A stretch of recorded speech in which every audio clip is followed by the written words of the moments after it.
ایک دفعہ ایک اعلان ہوا کہ جو شخص جس چیز سے پریشان ہے وہ فلاں میدان میں آئے اور وہ چیز رکھ کر اس کا متبادل کوئی دوسری چیز اٹھا کر لے جائے۔ اب ایک شخص بیوی سے پریشان تھا، وہاں آیا، بیوی کو چھوڑ کر چلا گیا۔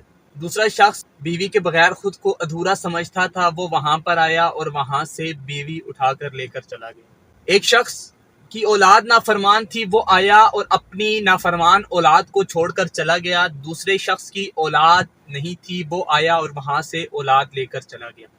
ایک شخص ٹی بی کا مریض تھا، وہ آیا اور وہاں پر ٹی بی کو چھوڑ کر شوگر اٹھا کر لے کر چلا گیا۔ دوسرا شخص شوگر کا مریض تھا، وہ آیا، شوگر کو چھوڑ کر ٹی بی اٹھا کر لے کر چلا گیا۔ سارے خوشی خوشی واپس لوٹ گئے۔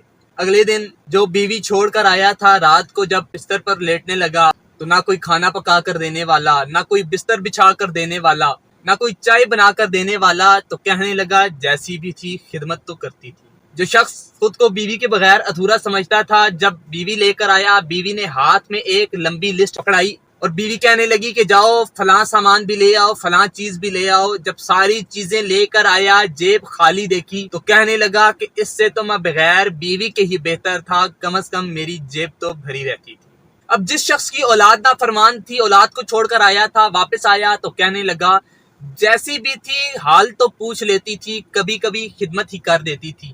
جو شخص اولاد لے کر آیا پہلے بڑا خوش تھا کہ اولاد مل گئی، لیکن اولاد نے باپ کو لٹا کر جب مارنا شروع کر دیا تو پھر کہنے لگا اس سے تو میں بغیر اولاد کے ہی بہتر تھا۔ جو شخص ٹی بی کو چھوڑ کر اس وجہ سے آیا تھا کہ ساری رات کھانسنا پڑتا ہے، شوگر اٹھا کر لے آیا، جب بار بار سردی میں پیشاب کے لیے اٹھنا پڑا تو کہنے لگا اس سے تو ٹی بی ہی اچھی تھی، کم از کم بستر میں تو پڑا رہتا تھا، سردی میں بار بار باہر نہیں نکلنا پڑتا تھا۔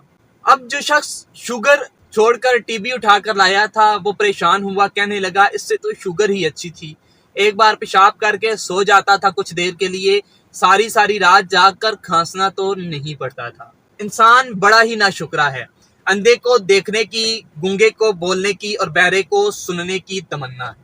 ہمیں اللہ تعالیٰ کا شکر ادا کرنا چاہیے، الحمدللہ کہنا چاہیے، اور یہ بھی اللہ تعالیٰ کے احسانات میں سے ایک بڑا احسان ہے کہ اس نے ہمیں مکمل بنایا ہے۔ ہم اللہ تعالیٰ کی کون کون سی نعمت کو جھٹلائیں گے؟ فَبِأَيِّ آلَاءِ رَبِّكُمَا تُكَذِّبَانِ، تم اپنے رب کی کون کون سی نعمت کو جھٹلاؤ گے؟ انسان کو چاہیے کہ اپنے رب کا شکر بجائے۔